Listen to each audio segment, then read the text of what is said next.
Hello students, मैं श्रद्धा स्वागत करता हूं आप सभी का मेरे यूट्यूब चैनल में। आइए स्टूडेंट्स, आज की इस वीडियो में हम अध्याय 7 त्रिभुज जो हमारा चैप्टर है इस पर हम आज बात करने वाले हैं और इसी पर हम आज सॉल्व करने वाले हैं कि आज का जो हमारा टॉपिक है वो है त्रिभुज। ठीक है, और त्रिभुज है अध्याय 7। ठीक है, तो चलिए स्टूडेंट्स, तो आज हम इसमें एक अंक वाले प्रश्नों को हल करने वाले हैं। तो एक अंक वाले प्रश्नों को हल उनका शुरू करने से पहले मैं सभी से रिक्वेस्ट, यदि जो भी विद्यार्थी, जो भी स्टूडेंट्स या जो भी गणित पढ़ना चाहते हैं और सीखना चाहते हैं, और यदि वो हमारे चैनल को पहली बार विजिट कर रहे हैं तो वो हमारे चैनल को सब्सक्राइब जरूर कर लें और बेल आइकन दबाइए ताकि आसानी से हमारी वीडियो आप तक पहुंच सके और आपको रेगुलरली जो हम वीडियो डाल रहे हैं और जो 9th क्लास की तैयारी हम करा रहे हैं तो वो आप बहुत अच्छे से तैयारी कर सकें। तो चलिए, और वीडियो अंत तक देखिए। यदि वीडियो अच्छा लगे तो लाइक ज़रूर कीजिएगा, और यदि आपको कोई डाउट होता है, यदि आपको कोई आपकी रिक्वेस्ट होती है तो आप ज़रूर हमें कमेंट्स करके बताएं। आपकी रिक्वेस्ट के अकॉर्डिंग भी हम वीडियो लेकर आएंगे। तो चलिए, स्मरणीय बिंदु हैं, इसमें कुछ स्मरणीय बिंदु हैं, बड़े इंपॉर्टेंट हैं, थोड़ा सा इसको हम देख लेते हैं और फिर हम एक अंक वाले प्रश्नों को हल करेंगे। तो जैसे हमने कहा, अध्याय 7 त्रिभुज है ना, कक्षा 9वीं गणित का जो अध्याय 7 है त्रिभुज, उसको हम सॉल्व कर रहे हैं, है ना। तो ये प्रश्न बैंक है, तो प्रश्न बैंक को हम सॉल्व करा रहे हैं। आप सभी जो रेगुलर हमारे वीडियो को देख रहे होंगे वो जरूर इस बात से परिचित होंगे कि हम पूरी गणित को सॉल्व करा रहे हैं प्रश्न बैंक को। तो जो लोग पहली बार विजिट कर रहे हैं, तो यदि वो पिछले चैप्टर्स के एक अंक वाले प्रश्न देखना चाहते हैं तो वो हमारे चैनल में जाइए और पिछले अध्याय के जो वीडियो हम प्रोवाइड करा चुके हैं उससे देखकर आप अपनी उसकी तैयारी कर सकते हैं। चलिए, अध्याय 7 त्रिभुज।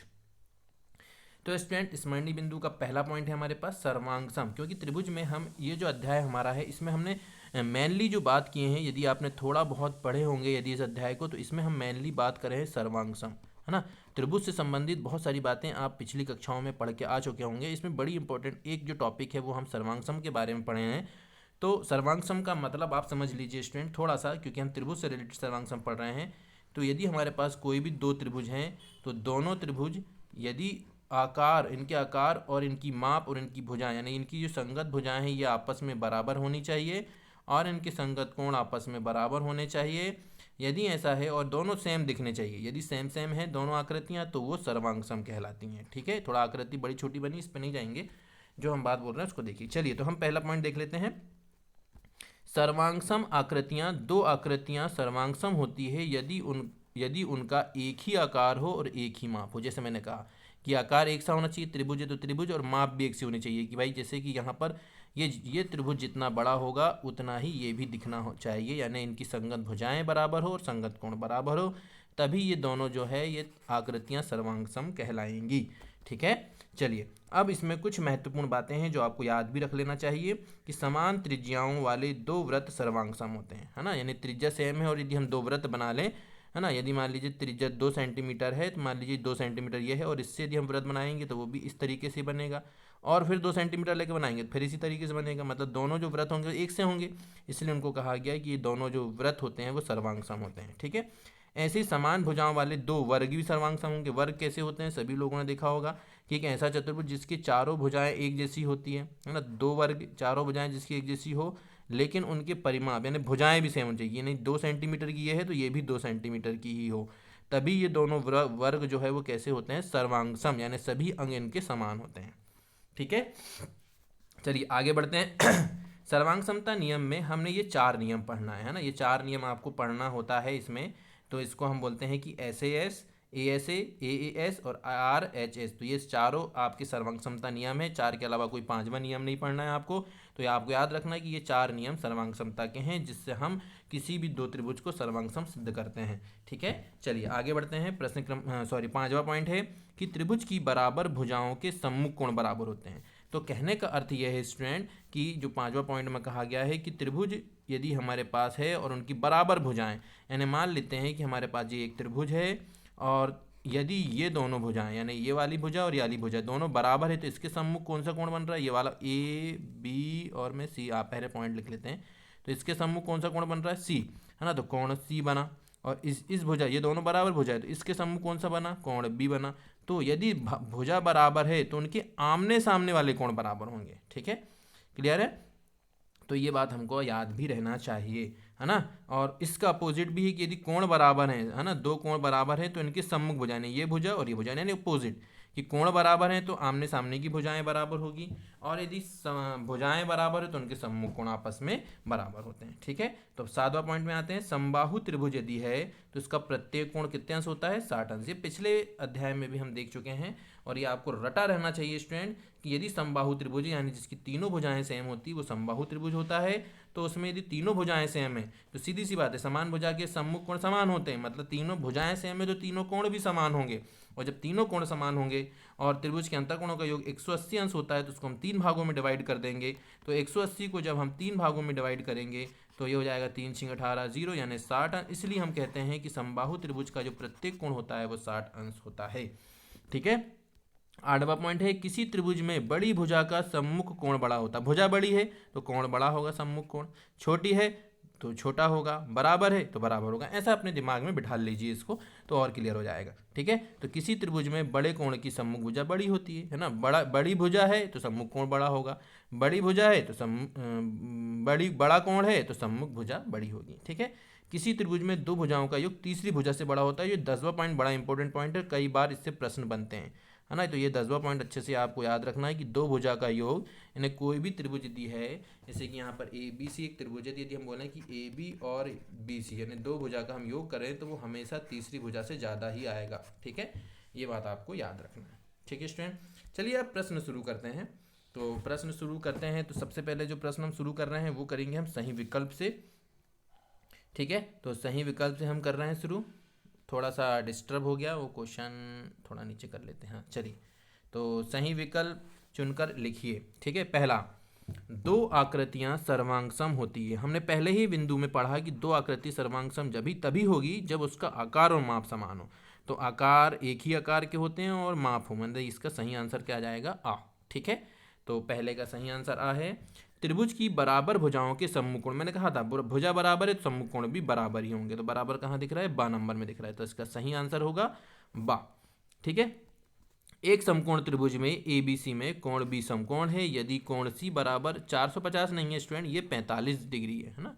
तो 450 का कोण तो हो ही नहीं सकता, तो ये है 45 अंश। ठीक है, 45 अंश है तो कोण ए का माप ज्ञात कीजिए। अब थोड़ा सा दिमाग लगाना है स्टूडेंट कि समकोण त्रिभुज है, तो समकोण त्रिभुज में एक कोण कितने अंश का होता है? 90 अंश का, तो ये तो फिक्स हो गया, ये 90 अंश।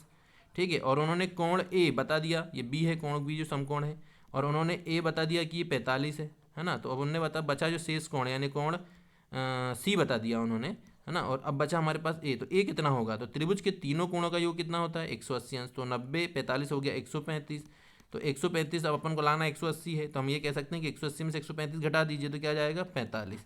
ठीक है, तो जैसे हम इसको घटाएंगे तो हमको मिल जाएगा 45। तो इसका मतलब है कि अगला जो कोण है ए होगा वो 45 अंश का होगा। क्योंकि त्रिभुज के तीनों कोणों का योग 180 अंश होता है, तो 90 और 45 को जोड़ेंगे तो 135 हो चुका है, तो अगला कोण होगा 45 का, जब इसको जोड़ेंगे तो 180 हो जाएगा। ठीक है, तो 45 अंश कहाँ पर है? दाम में, तो इसलिए सही आंसर हो जाएगा दा। समबाहु त्रिभुज का प्रत्येक कोण, अब भी पढ़ा हमने कि प्रत्येक कोण कितने अंश का होता है? 60 अंश का। ठीक है, त्रिभुजों में कौन त्रिभुजों की सर्वांग समता की कसौटी नहीं है? मैंने कहा था कि 4 है कसौटी, तो 7 है ना। ऐसे एस तो कसौटी है ना, ये भी सही है। ए ऐसे ये भी है कसौटी। एस एस ए ये अभी तक हमने सर्वांग समता की इस कसौटी को नहीं पढ़ा है, या इस तरीके की कोई कसौटी हमने नहीं देखे हैं, इसलिए इसका सही आंसर होगा सा। ठीक है, कसौटी नहीं है बताना तो नहीं है, तो एस एस ए है ना, एस एस ए आएगा। ठीक है, चलिए, तो उम्मीद करता हूँ कि ये पांचों प्रश्न आपको क्लियर हो गए होंगे, आप नोट भी करते जाइए। आगे बढ़ते हैं अब। चलिए, तो 3 ऑब्जेक्टिव और बचे हैं सही विकल्प, तो उसको भी देख लेते हैं। तो अब अपना है 6वां, समान आकार और समान माप वाली आकृति। तो हम सर्वांग समता पढ़ रहे हैं, तो सर्वांग सम ही कहलाएगी, इसलिए इसका सही आंसर है सर्वांग सम। ठीक है, किसी त्रिभुज में दो भुजाओं का योग तीसरी भुजा से, अब भी पढ़े हमने कि दो भुजाओं का योग तीसरी भुजा से क्या होता है? बड़ा होता है, इसलिए इसका सही आंसर क्या है? आ। समकोण त्रिभुज में बड़ी भुजा होती है, तो बड़ी भुजा को क्या कहा जाता है? समकोण त्रिभुज में कर्ण, है ना। यदि हमारे पास समकोण त्रिभुज है तो समकोण त्रिभुज में ये सामने वाली भुजा जो सबसे बड़ी होती है उसको कर्ण बोलते हैं, और एक होता है लंब और एक होता है, ये हो गया लंब, और एक हो जाता है आधार, है ना। तो ये लंब आधार कर्ण तीनों भुजा के नाम हो जाते हैं। चलिए, तो उम्मीद है मेरे को कि सही विकल्प प्रश्नों के उत्तर आपको समझ में आ गए होंगे। चलिए आगे बढ़ते हैं रिक्त स्थान की पूर्ति की तरफ। तो रिक्त स्थान की पूर्ति करते हैं। चलिए, तो रिक्त स्थान की पूर्ति के लिए आगे आते हैं। तो रिक्त स्थान की पूर्ति, पहला, समान भुजाओं वाले दो वर्ग सर्वांग सम, ये ना इसका आंसर सर्वांग सम ही आएगा, सर्वांग सम। ठीक है, इसमें कोई दिक्कत होना नहीं चाहिए। त्रिभुज के बराबर कोणों की सम्मुख भुजाएं, अब भी पढ़े हमने कि सम्मुख भुजाएं, बराबर कोण है तो सम्मुख भुजाएं क्या होगी, बराबर होगी। यदि एक त्रिभुज की तीनों भुजाएं दूसरे त्रिभुज की तीनों भुजाओं के बराबर हो तो दोनों त्रिभुज कैसे कहलाएंगे, सर्वांग सम कहलाएंगे, है ना, समान समान है तो, है ना, सर्वांग सम। ठीक है, एक त्रिभुज जिनकी दो भुजाएं बराबर हो, कौन सा त्रिभुज, तो जिस त्रिभुज की दो भुजा बराबर होती है उसको बोलते हैं समद्विबाहु। क्या बोलते हैं, समद्विबाहु त्रिभुज। सम मतलब समान और दो मतलब दो और बाहु मतलब भुजा, तो दो भुजा समान जिसकी उसको क्या, समद्विबाहु त्रिभुज। ठीक है, कोई दिक्कत। चलिए आगे बढ़ते हैं। किसी त्रिभुज में दो भुजाओं का योग तीसरी भुजा से बड़ा होता है, यह भी हमने याद भी किया था और ये स्मरणीय बिंदु भी है, इसलिए इसको याद रख लीजिए। तो तीसरी भुजा से क्या होता है, योग हमेशा बड़ा होता है। ठीक है, कोई दिक्कत। चलिए आगे बढ़ते हैं, थोड़ा सा 5 प्रश्न है, इसको नोट कर लीजिए, आगे बढ़ रहे हैं अब। चलिए, अब हमारे पास जो है अगला है, किसी त्रिभुज में बड़े कोण की सम्मुख भुजा, तो यहाँ पर आ जाएगा बड़ी, है ना, सम्मुख भुजा क्या होगी, बड़ी होगी। ठीक है, कोई दिक्कत। इसके बाद आता है समान त्रिज्याओं वाले दो वृत्त कैसे कहलाएंगे, तो वो सर्वांग सम, अब भी हमने पढ़ा भी है, ये ऊपर स्मरणीय बिंदु में भी है कि सर्वांग सम होते हैं। समकोण त्रिभुज की बड़ी भुजा, है ना, समकोण त्रिभुज में सबसे बड़ी भुजा, तो सबसे बड़ी भुजा क्या कहलाती है समकोण त्रिभुज में, अब भी बताया हमने, कर्ण कहलाती है। तो इसका सही आंसर क्या जाएगा, कर्ण। ठीक है, चलिए, तो उम्मीद है मेरे को कि ये खालिस्तान भी आपको क्लियर हो गए होंगे। अब आते हैं हम सत्य असत्य में। ठीक है, तो सत्य असत्य की ओर अपन थोड़ा चलते हैं। तो सत्य असत्य अब क्लियर करना है हमको। तो सत्य और असत्य को देख लेते हैं। पहला है, समबाहु त्रिभुज में प्रत्येक कोण 50 डिग्री का होता है, जबकि ये गलत बात है ना, जबकि हमने क्या पढ़ा है कि कितने का होता है, 60 अंश का, तो ये गलत दिया है, इसका मतलब है कि पहला वाला असत्य हो जाएगा। ठीक है, कोई दिक्कत। चलिए आगे बढ़ते हैं। समान त्रिज्याओं वाले दो वृत्त सर्वांग सम होते हैं, स्मरणीय बिंदु में भी हमने कहा था कि बिल्कुल सही बात दी गई है। यदि एक त्रिभुज की दो भुजाएं और उसके अंतर्गत कोण दूसरे त्रिभुज की दो भुजाएं और उसके अंतर्गत कोण बराबर हो तो दोनों त्रिभुज सर्वांग सम होते हैं, ये बिल्कुल सही आंसर है ना। और ये कौन सा है, ये ऐसे ऐस वाली सर्वांग समता है, तो ये सही बोला है बिल्कुल, तो ये सत्य कहलाएगा। एक त्रिभुज के दो कोण और एक भुजा दूसरे त्रिभुज के दो कोण और संगत भुजा बराबर है तो दोनों त्रिभुज सर्वांग सम कहलाते हैं, तो बिल्कुल सही आंसर है, ये भी है। ये कौन सी सर्वांग समता है, ए ऐसे सर्वांग समता है, यदि आप ध्यान से देखेंगे तो।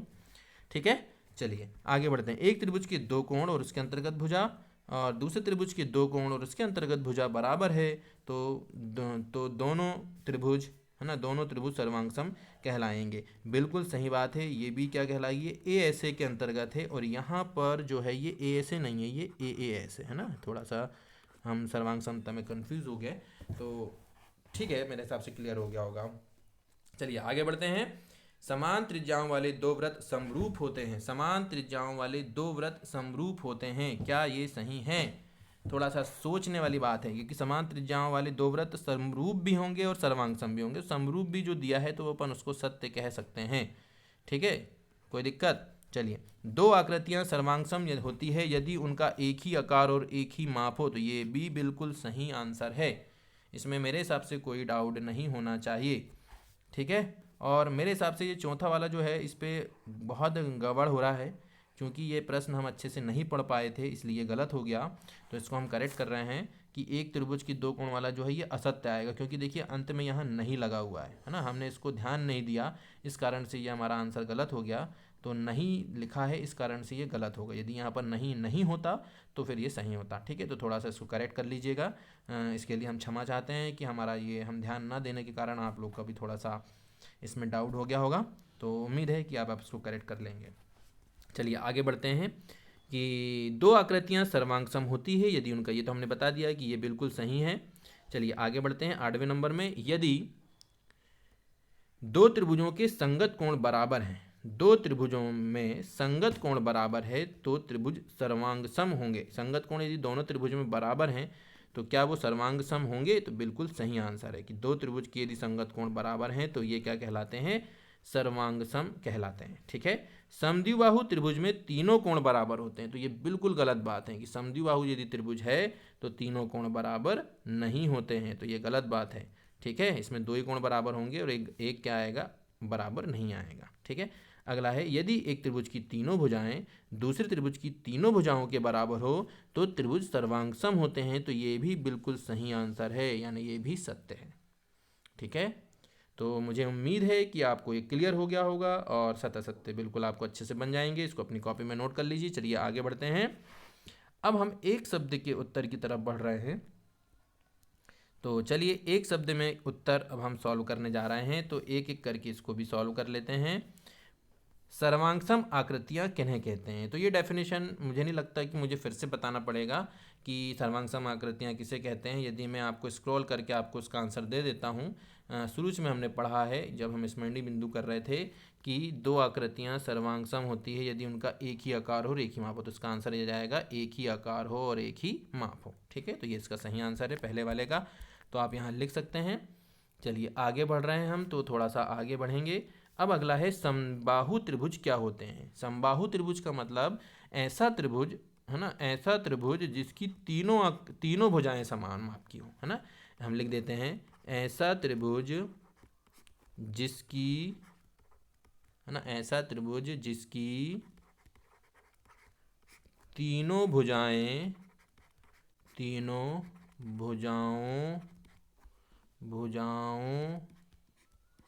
की माप समान हो, है ना। तीनों भुजाओं की माप कैसी होनी चाहिए? समान होनी चाहिए। चलिए समबाहु त्रिभुज के प्रत्येक कोण की माप, तो ये तो हमको बिल्कुल बार बार आ रहा है, इसलिए इसको तो याद ही रख लीजिए। कितने अंश होती है? 60 अंश। समान आकार एवं समान माप वाली आकृति क्या कहलाती है? सर्वांगसम। ये देखो ये ऊपर आ गया, इसका उत्तर ये नीचे मिल गया चौथे नंबर पे, है ना। तो इसलिए लिख लेना सर्वांगसम। ठीक है, क्या कहलाएगी? सर्वांगसम। ठीक है, चलिए आगे बढ़ें। तो जिस त्रिभुज की तीनों भुजाएं समान हो उसे कौन सा त्रिभुज कहते हैं? तो तीनों भुजाएं जिसकी समान होती उसको बोलते हैं समबाहु त्रिभुज। क्या बोलते हैं उसको? समबाहु त्रिभुज। ठीक है, कोई दिक्कत? चलिए अब किसी त्रिभुज में अधिकतम कितने समकोण हो सकते हैं? तो याद रखिए कि किसी भी त्रिभुज में केवल और केवल एक ही समकोण हो सकता है, क्योंकि दो हो जाएंगे तो वो 180 हो जाएगा, तो तीसरा 0 डिग्री हो ही नहीं सकता, संभव ही नहीं है ना। इसलिए हम कह सकते हैं कि इसमें केवल कितने समकोण हो सकते हैं? एक, 1। ठीक है, किसी त्रिभुज में कम से कम कितने न्यून कोण हो सकते हैं? तो किसी भी त्रिभुज में कम से कम 2 न्यून कोण हो सकते हैं। कितने न्यून कोण? 2, इससे ज़्यादा नहीं हो सकते, क्योंकि 2 न्यून कोण हो गए तो एक अधिक कोण तो होना ही होना है ना। क्योंकि 2 का न्यून कोण यदि लेंगे हम छोटे छोटे, तो है ना, कम से कम बताना है ना। ज़्यादा से ज़्यादा तीनों भी हो सकते हैं, लेकिन कम से कम 2 हो सकते हैं। चलिए त्रिभुज के तीनों कोणों का योग कितना होता है? तो त्रिभुज के तीनों कोणों का योग 180 अंश होता है। ठीक है, कोई दिक्कत? एक त्रिभुज में कितनी भुजाएं, शीर्ष एवं कोण होते हैं? यदि हम ये देखें कि कितनी भुजाएं, शीर्ष एवं कोण होते हैं, तो इसका सही आंसर आ जाएगा 3 भुजाएं होती है, 3 शीर्ष होते हैं और 3 कोण होते हैं। तो तीनों आंसर में 3 3 और 3 आएगा। ठीक है, तो इसको जल्दी से नोट कर लीजिए, आगे बढ़ना है क्योंकि ये मिट जाएगा। चलिए तो इसको स्क्रीनशॉट लेके पॉज करके इसको लिख लीजिए। चलिए आगे बढ़ते हैं अब सही जोड़ी की तरफ, और ये लास्ट है हमारा 1 अंक वाले प्रश्न में। तो सही जोड़ी में अपन इसको सॉल्व कर रहे हैं। चलिए पहला है त्रिभुज जिसका एक कोण 90 अंश हो क्या कहलाता है? समकोण कहलाता है। बिल्कुल इसका सही आंसर है सा।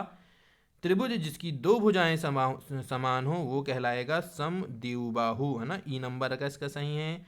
त्रिभुज जिसकी तीनों भुजाएं समान हो, तो तीनों भुजाएं समान मतलब समबाहु त्रिभुज होगा ये, तो इसका सही आंसर दा है। बड़े कोण की सम्मुख भुजा बड़ी होती है, इसका सही आंसर है बा। और समान भुजाओं वाले दो त्रिभुज होते हैं तो वो कहलाएंगे सर्वांगसम यानी आ। तो उम्मीद है मेरे को कि सही जोड़ी भी आपको समझ में आ गई होगी और ये वीडियो आपको बहुत अच्छा लगा हो। यदि वीडियो अच्छा लगे तो वीडियो को लाइक जरूर कीजिए, और इस वीडियो की हेल्प से आपको 1 अंक वाले प्रश्न अच्छे समझ में आ गए होंगे और आप इनकी बहुत अच्छे से तैयारी कर लेंगे। चलिए वीडियो अच्छा लगे तो वीडियो को लाइक कीजिए, चैनल को सब्सक्राइब कीजिए और बेल आइकन दबाइए ताकि आसानी से हमारी वीडियो आप तक पहुँच सके, और अपने दोस्तों के साथ शेयर कीजिए। चलिए फिर मिलेंगे नेक्स्ट अध्याय में 1 अंक के प्रश्नों के साथ। तब तक के लिए धन्यवाद। जय हिंद।